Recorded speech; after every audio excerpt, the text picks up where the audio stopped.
All right, Mr. I want to say thank you so much for the opportunity for coming in this interview, and let us introduce ourselves. I'm Fandi Adiansyah, and this is my friend Jasmine. Jasmine that will be as a interviewer in this session. So, Mr.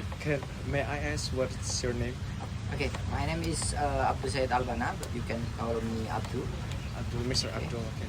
Okay. So for Mr. Abdul, we're currently asking about job and also like career plan for our as a student, and for Mr. Abdul, what is your current job and also what was your dream job? Okay, my current job right now is I'm a lecturer at the Logistic Engineering Department. I'm also the head of the Center of Excellence, or we can say it's like a research group or research institute in the domain of circular ecosystem and sustainable technology. And actually, being a lecturer is my dream job. So how was the? Is there any like some kind of setbacks or like difficulties to get this job? Okay.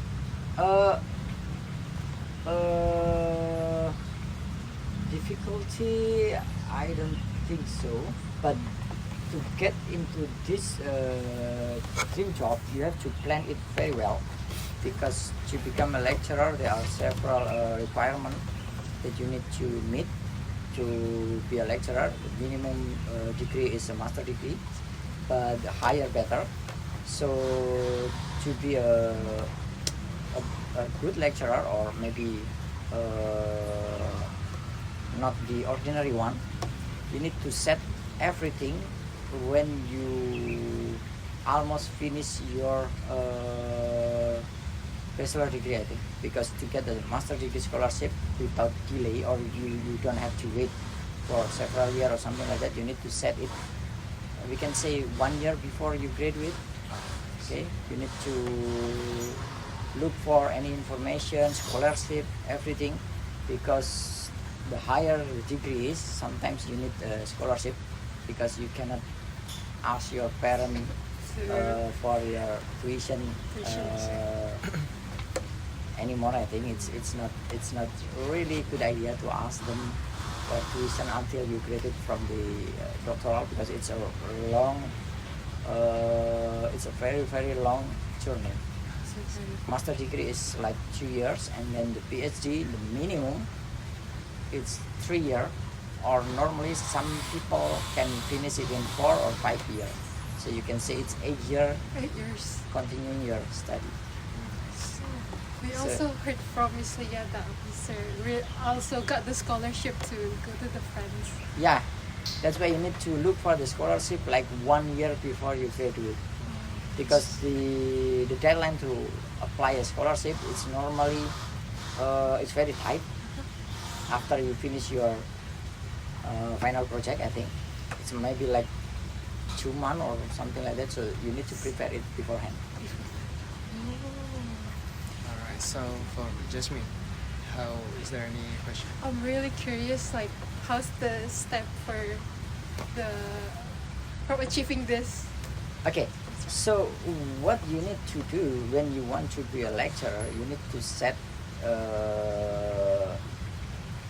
in stone something, like we can say specialty. During your bachelor degree, normally it's a bit difficult to find your specialty in your domain, but you can try to discuss with your lecturer.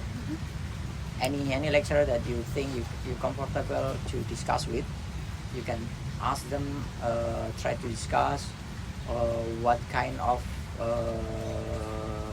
what do you call it, technology or something like that it's emerging, or something that will be a big hit in the next maybe 10 year or 5 year, and based on that you can try to find your position. Yeah, so for example, what we can say that lecturer is normally they have a specialty, they are expert in some field, not everything. Yeah. So that's why when you are in the third year, I think third year in your bachelor degree or your undergraduate in the third year, you need to choose what kind of major, or if you have major, so it's mean the specialty or minor expertise that you need to choose, and then based on that you try to learn more. Normally you have to learn it by yourself, and then when you try to take the elective course, you need to choose it wisely, because it will shape your expertise, and based on that, after that, try to find a lecturer that can guide you for your final project in the same field or domain. And using that profile, when there are any opportunity to go master degree, choose the master degree that specialize in the same thing. I see. And then you choose for the PhD also for the same track. But the problem is, if you want to continue your degree with the scholarship, you cannot decide which country you are going to go. If you want to go abroad, you can only set that you want to go abroad, but you cannot set like the country, because every year the scholarship is changed. Sometimes the other government open scholarship, sometimes because it's crowded, the other opportunity open. So you cannot fix in. You cannot say that. For example, I have a friend that he really wanted to go to Europe. He looked for a scholarship, opportunity, everything. He cannot get it, but now he continue his PhD degree in Taiwan, China. Oh. Okay. Also, this year, I think there are some scholarship that is very open for Indonesian from the Saudi Arabia. So for Europe, it's a bit difficult right now because it's very crowded, and the geopolitical aspect in the world right now is not in a good condition. You can say it's not in a good condition. It's not stable. So to go to Europe, it's a bit difficult. It's difficult, especially the scholarship. I don't know if you ask the scholarship from the Indonesian government. Our currency is not as strong as Europe right now, so I don't know whether next year there will be scholarship to go abroad or not. I don't know. And for the scholarship from the government, European government, for example, Germany, and then France or any other country, I don't know whether they are going to open it or not, because right now the geopolitical aspect is not in a taking good into- condition. Yeah. They are shifting, so I don't know in which direction it is. It's sometimes it's go west, sometimes it's go east. I don't know. That's it. Wow, that was like so amazing. We were like we got like a lot of insight, and also we were taught that about scholarship and also a Scholarship. pathway to build your career, and also like how to achieve or even get to this level of job We like got that. the tips, I think. Yeah, I see. Okay, so for Mr. Abdul, we want to say thank you so much. Okay. Thank you so much for coming to this interview. I guess that was it. We were so glad to have you here. We're really sorry for bothering your It's okay. So for Mr. Abdul, thank you very much, and welcome. we will see you in another day.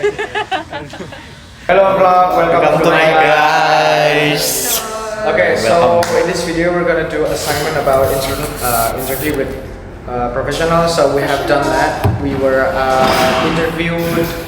have interviewed one of staff in this campus, and to open this discussion, I guess some of you guys could convey your opinion and conclusion. I mean, is there anyone want to start first? I think you can go first. Oh wait, I think Ilham can go first. You wanna go first? Yeah, I'm gonna first. In the video, my opinion is the interview professor for very realistic is and very inspiring to conclusion about the journey toward an academic and career. Yeah. It so that become a lecture is not about only about having intelligence, yeah, but also about a long-term study I see. and commitment, career careful planning and many things. And we look Mr. Abdul emphasized that student must prepare themselves early by choose a clear specialization and research interest, what interest in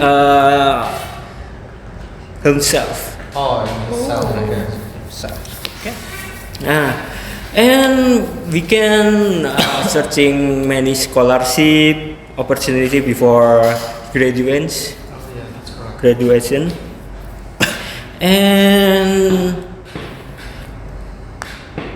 highlight in the interview how important and flexibility is today global academic. Focusing only on popular destinations, students should prioritize opportunity that support their academic growth and financial stability. This in era financial stability is very important. Yeah, we can look in the Indonesia dollar is so high for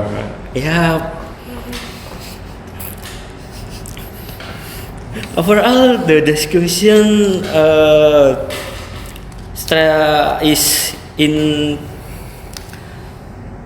who can strategic to success in academic and dedication from the undergraduate level to the higher level. This is my opinion in after look the interview. I see. That was nice. That's point. interesting. Okay. Well, you got a point. I guess, yeah, it is though. And well, not only that, we take notes about what we have interviewed before, and also we gather our points about that. And I guess, is there anyone want to continue? Anyone? Anyone? Okay, I will go next then. So, as we all know, Mr. Abdul is really wonderful. Like, he teaches us a lot of things. So, but like, one of the things that I personally can highlight is about the scholarship, because Mr. Abdul, he actually got the scholarship in France, right? France. Yeah. So he got the double master degree. So he actually gave us a tips and trick how to prepare for that.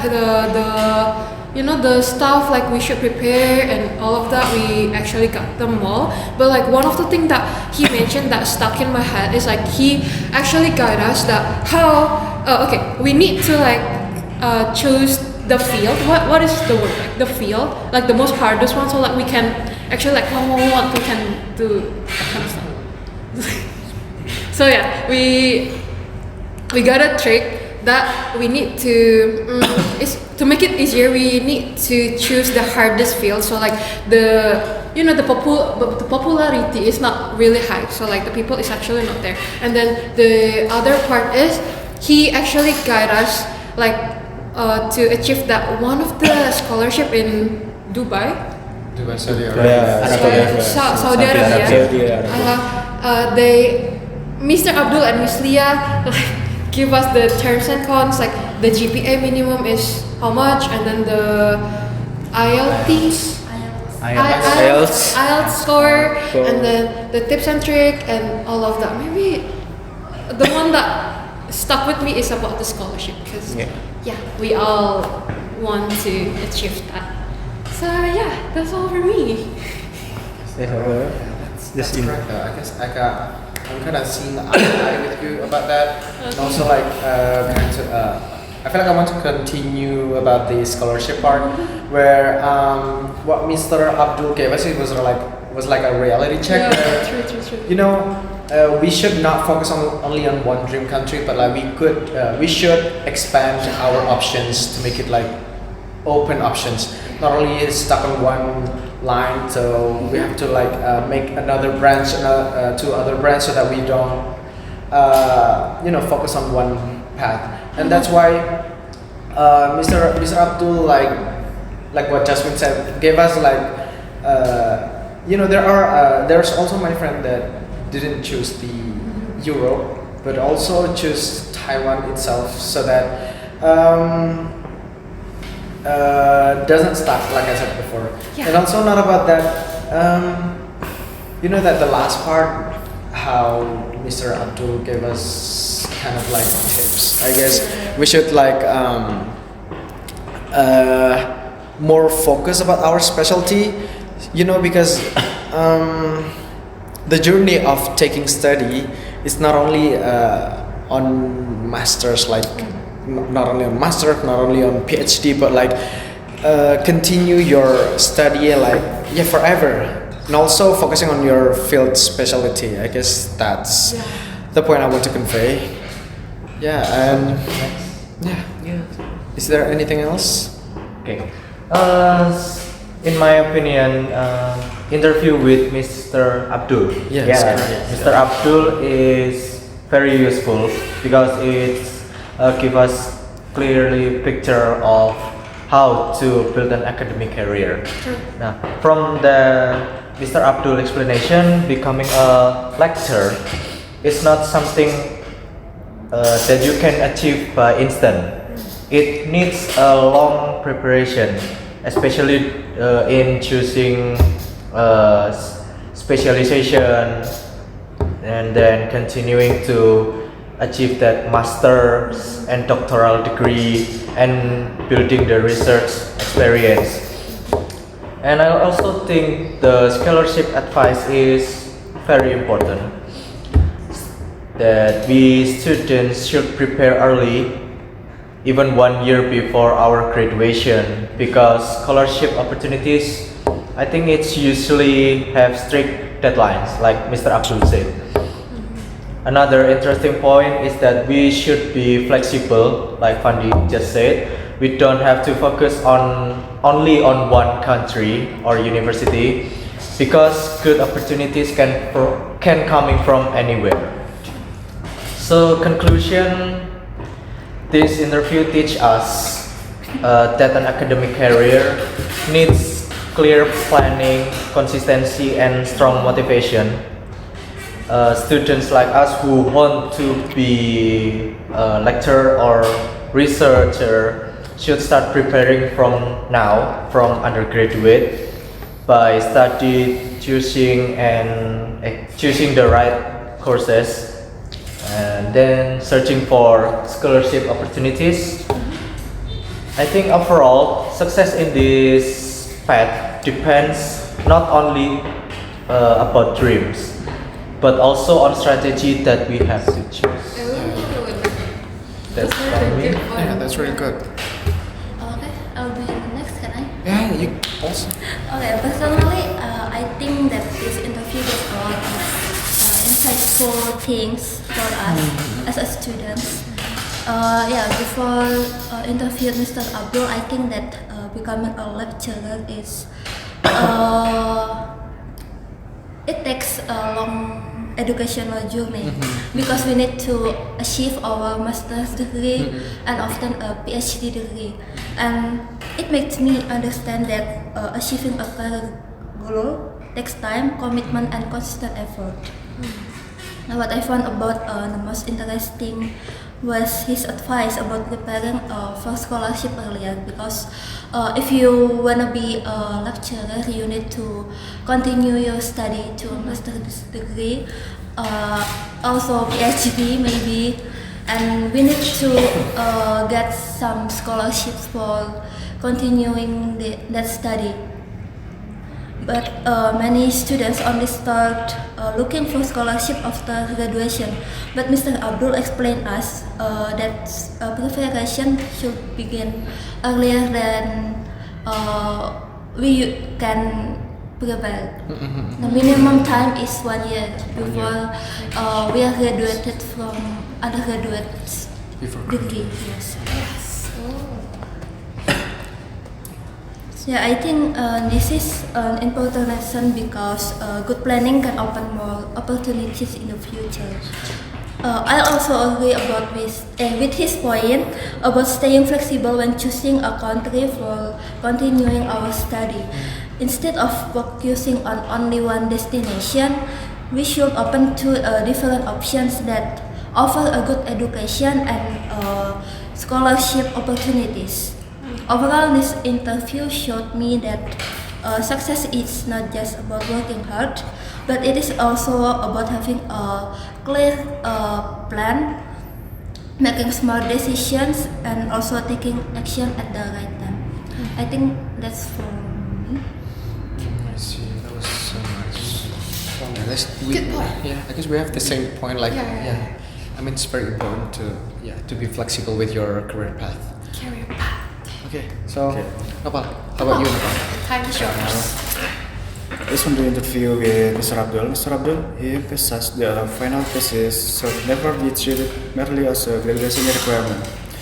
He strongly advised students to choose a thesis topic that align with their intended specialization, and even recommended actively seeking an advisor with research mirrors the career path they wish to pursue. In response to this, I agree that aligning your thesis with your long-term career is important, but with a few notes. The final thesis is one of the most serious academic works we produce during our undergraduate years. If we choose the topic strategically, it can serve as a strong foundation for our portfolio. Whether for applying to postgraduate scholarship, entering the job market, or building a research career is not just a graduation document. It's a concrete evidence of our competence in specific field. However, I also acknowledge that not every student already knows their career direction when working on their thesis. Many are still in exploratory alignment could actually become a burden and result in a less meaningful piece of work. So in my view, the ideal approach is for students to start mapping their interests and career direction from early semester, so that by the time they work on their thesis, the topic feels natural, not a force. As Mr. Abdul pointed out, the sixth semester is a critical window to begin building a specialization, and the thesis is the culmination of the process. In conclusion, the thesis should ideally align with long-term career goals, not our of obligation, but because it's the best opportunity we have to build an academic identity before entering the professional or postgraduate world. That's enough for me. Oh, okay. I guess, yeah, guys, so when it comes to making career plan, for the first point is like, you have to make it earlier before graduation, and also you have to be flexible about the career path that you have made. So it's not just one branch, but you have to make it like plenty of paths. And also when it comes to the third point, oh my god, I forgot. Yeah, you have to have your own specialty. Like you have to align everything, thesis, anything with your major or with any skills that you have. So I guess That was the conclusion. So, anybody here, do you have anything to say towards, I don't know, the viewers? Mr. Abdul, we're really grateful to do the interview with you. Thank you for the opportunity, and also Miss Lia, thank you for Helping us. helping us for doing the interview with Mr. Abdul. We're really grateful and we learned a lot of things. So yeah, thank you so much. Yeah, I guess that was it from us, and We thank shall you. stop. Bye. Bye. Bye bye. Bye. Bye.